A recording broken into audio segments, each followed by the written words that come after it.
Oh, pinapasok na kita dito sa opisina, ha? Paano? Ang report sa akin doon sa labas, hindi ka daw kumakain. Namumutla ka, nahihilo. Bakit? Ano ba problema? Ang sabi ko po sa kanila, Mayor, di ako aalis dito hanggat di kita nakakausap. Para makakuha ng hustisya para sa kapatid ko. Alam mo, Teresa, nakausap ko na ang kapulisan. Ang sabi nila sa akin, nagawa na nila ang lahat para sa kaso ng kapatid mo.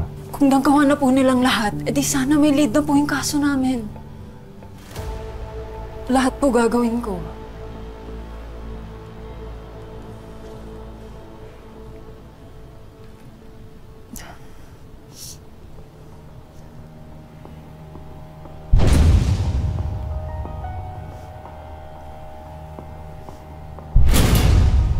Lahat po gagawin ko. Kung kakailanganin.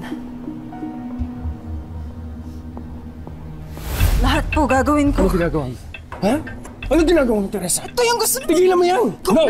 Tigilan mo yan! Ito yung gusto Sige! Ito yung gusto mo. Stop it! Tigilan mo! Ano ginagawa mo? Ha? Lingkod bayan ako! Mayor ako dito! At higit sa lahat, may asawa ako!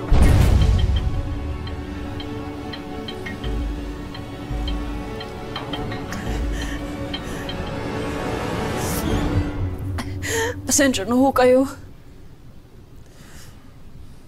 Nagugulo lang po talaga utak ko.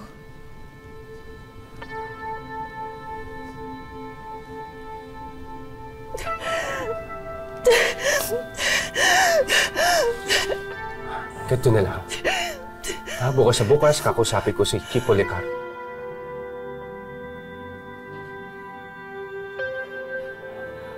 Oh, huwag ka na umiyak.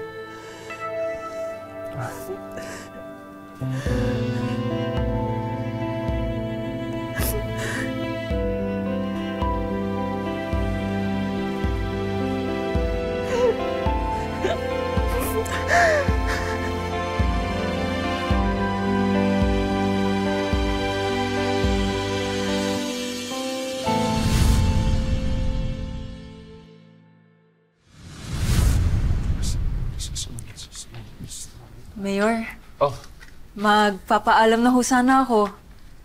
Gusto ko na rin ho sana humingi ng pasasalamat na binigyan niyo ho ako ng trabaho dito. Habang gumugulong pa ang kaso ng kapatid ko. Noon ho, aminado ho ako na medyo galit ho ako sa mga lalaki. Binubugbog ho kasi ng tatay ko yung nanay ko noon. Pati na rin ho ako.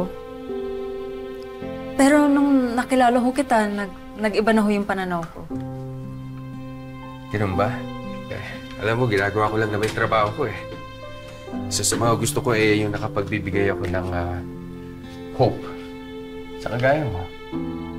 At dahil personal na kitang kakilala, syempre, gusto kong makabangon ka.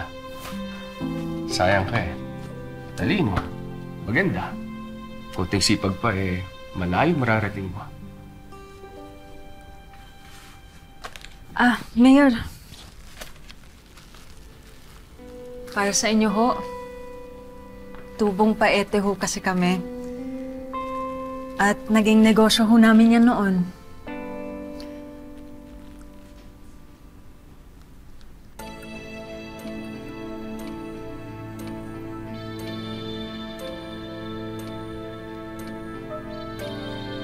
Katinik pa lang kamay mo. Maganda. Kaya mo, iingatan ko to. Paano? Ikaw na muna bahala rito Mauna na ako. Sige po. Salamat.